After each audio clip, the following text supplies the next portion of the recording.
name is Nhlanhla. As promised that I'll be with Nhlanhla Lux, and some of you thank you very much for your questions. I'm with the man himself, and I'm sure he's going to give us a scoop about his life and understanding where he comes from. How does he do what he does, and everything else about him. And Nhlanhla Lux, nice man finally to meet you and be able to sit on the table with you like this. We have obviously questions and everything like this. Now, tell us, my brother, who are you and who is Nhlanhla Lux? Where does he come from? And stuff like that. Well, Nhlanhla Lux is a guy that was born in Soweto, lives in Soweto, raised in Soweto. Oh, okay. Yeah, still in Soweto. Okay. The president of Soweto Parliament. Okay. Soweto Parliament is a non-political movement that does three things fundamentally. Political accountability is one of them, economic accountability is another, Okay. and social accountability. All right. Political accountability is us making sure that if there's $1 million allocated to build tennis courts in Soweto, it happens. Because for the first time in the history of the country, we've got accountability structures. All right. And economic accountability is holding all the businesses in our space accountable for the development of the township. So Okay. we help them understand their role in the emancipation and the development of both our people and the township. All right. And then social accountability. Okay. That's us holding ourselves accountable. All right. Because we can't expect everything else to progress, but the people are not progressing. Yeah. So there needs to be Yeah.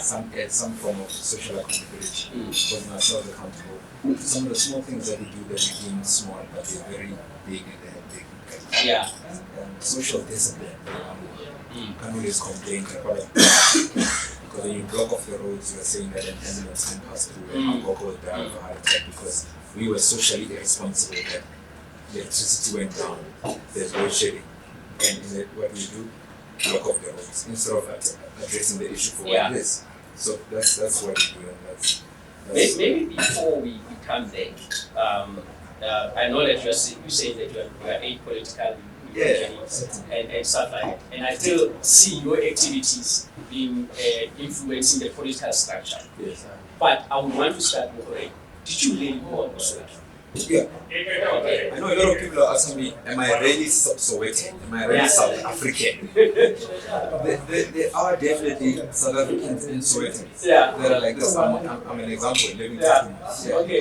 I just wanted to know because you can be born in Soweto, Yeah. but not actually raised in Soweto. I'm not the type, I wasn't born in exile, like Yeah. the privileged ones. And I wasn't born, I have no benefits, I don't have a fancy surname, I don't come with any extra inheritances. As a matter of fact, I inherited nothing in my life. Yeah. My parents were too poor for me to inherit anything. So Now then, tell me, how does it happen that someone like you grew up also Soweto?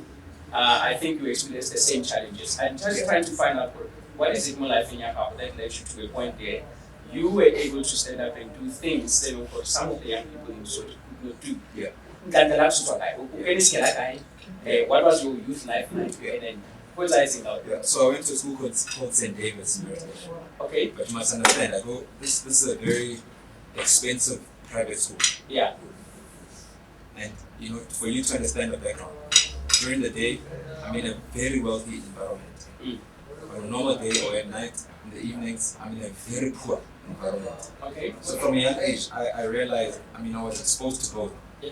You find these rich kids in Santon and wherever else, Mm. they are clueless. They can't lead the nation because they don't understand the extreme side of poverty. True. And you find guys in Soweto who think Soweto is the only thing that exists. Yeah. And they can't lead the entire nation because leading the nation, you also have to lead these rich people and understand their dynamics. True. So I found that life gave me an opportunity to understand both worlds, and that's why I've mastered both worlds. Okay. That's why the things that we do resonate with everyone, not some people. Okay.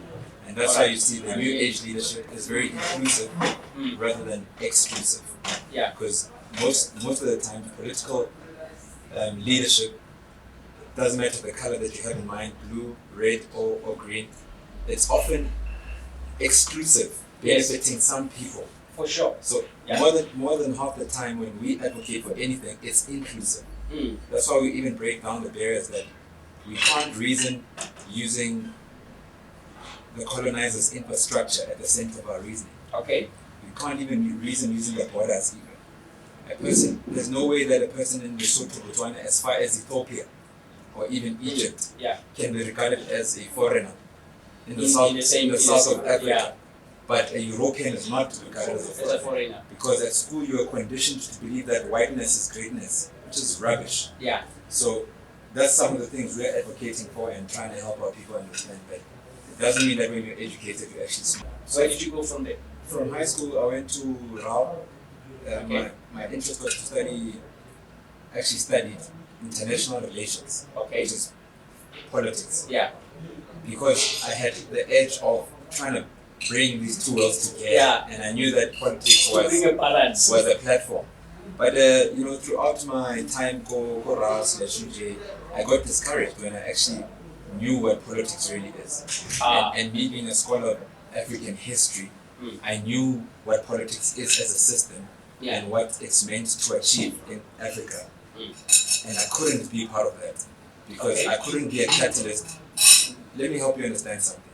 So colonization changes form to apartheid. Yeah. And apartheid changes form to systematic racism.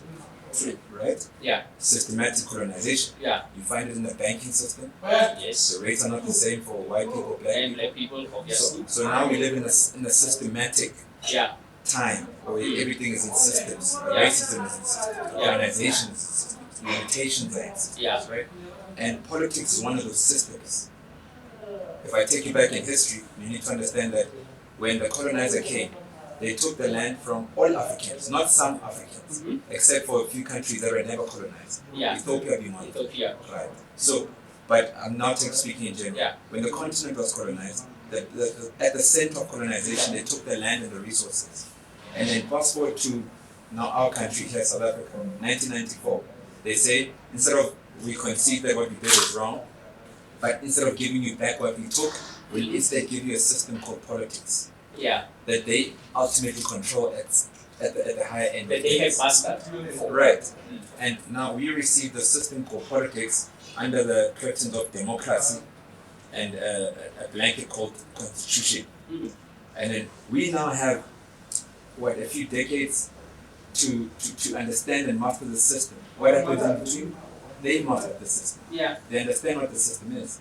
They know where you should land long before you. Quite frankly, I believe that if I steal your car and I'm caught with the car, what I should do is return the car. Yes. Not make an arrangement that, listen, I know I was caught, but every time you need the car, you need a ride, I'll give you a lift with your own car. That's not me being remorseful, is it? No, it's not. So I, at a young age, I knew what was going on, I saw what's going on, and I couldn't be at the center of politics because, again, one thing that discouraged me from being in politics is when you're in politics, you lose your independent thinking. Okay. You are expected to reason as to the organization. Yeah. Yes. Even if it's wrong, that's what you must articulate. Because that was my next question. That if you saw that you would be limited in politics as in joining, why couldn't you have started your own political party? Yeah. But I'm playing in the hands of the systems. So what's clever is to have a parallel system. Don't join the system because you can't change the system. It's designed. It's what it is. Like that. So you create a parallel system that holds this particular system accountable. Okay. Because what's failing in politics is accountability. It can never ever work as a system. So we created Soweto Parliament with the aim of creating a platform for young people to exercise leadership outside politics. Okay. Because in the township when you grow up and you have any quality of leadership, but your eye is going to make a good comrade this one. Yeah. Why must everyone be forced into that space? Why do you have to be a comrade in order to change? And if you listen to how I speak, I don't even speak comrade. Yeah. I just speak neutral. And if there's anything that you need to understand is that I always often refer to people I work with as commander instead of comrade, because commander is from the military. Okay. There's military, so we pride ourselves with military precision in everything that we do. All right. But because comrading is a pride, or it's more of association of friendship and comradeness. Okay. That's why there's deployments, not employments. Okay. And our side is employment. Why employment? Because we're literally employing the skill that you have. Yeah. But deployment is you just choosing a By friend. association. By association. Yeah. Therefore, You can be the minister of something. Yeah. So we don't operate like that. So Okay. we are saying that with a new generation, with a new age leadership, fresh breath of leadership. So what we're also advocating for is for all the elders in the space, in politics, in economics, meaning in business, and in social spaces. They must all just lead and allow young people to assume those leadership positions. And just so you know, I'm not even gunning for any position. You've never heard me say that I want to do this. As a matter of fact, what you guys have heard me say is that I'm actually not interested in all these things. Yeah. So these doors we are opening is for the young people to walk in. I'm not doing it selfishly for ourselves Yeah. because we've got ulterior motives. Want to Okay. know what is it in your Yeah. life that have built Nhlanhla Lux as we look into Yeah. it? So it's a combination of experiences. I can't say an institution like St. David's molded who I am.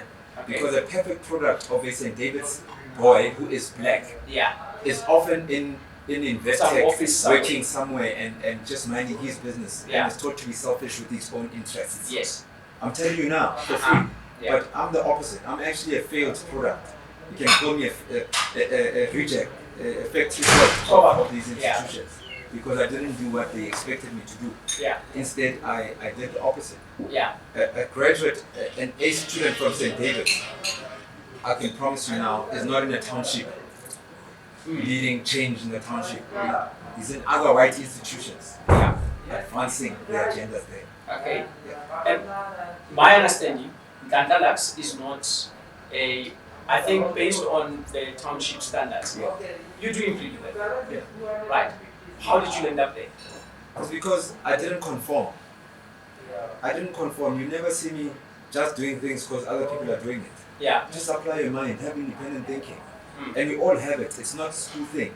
If you go back to your house and actually just sit down alone and block off the noise and just ask yourself around routine, Yeah. you're going to find answers that the media is not talking about, that other people are not talking about, because you are now getting things from inside and getting strong opinions from inside of whatever that your space is. More than often, people are controlled by media, what TV says, what radio says, what people in the street corners are saying. They don't have any opportunity to make their own mind up. Okay. So you are not a special case. I'm not a special case. And people who think I'm a special case have a problem. Black townships, black communities across the continent are not short of leadership. There's nothing special about them. If you just give half these kids an opportunity to listen to them, you don't listen to the kids. Especially the old people, they don't listen to these kids. These kids are brilliant. Go anywhere, east, west, south, north, central Africa. Go to the deepest of villages. Just take one child and really talk to them. Give them time, give them a mic, amplify their voice, give them a camera, let the whole world see. They'll probably advise the world with some things that the world has never even imagined. But we just don't have enough cameras. So we just happen to be in a position where some of the things we do, there's cameras following us, the media is interested, and we sound smart when we're actually not that smart. I don't think I'm actually as smart as people think I am. You're not a special I'm not a case. special case at all. Just focus on the kids. The kids are smarter than us. Listen, if I'm saying the kids are smarter than me, that means definitely I'm smarter than the elders. So the elders must stop holding these positions of power and move so that young people can come in and advance this country. Okay. Young people don't have a problem with other races or other cultures or other nationalities. Old people are making us inherit their hate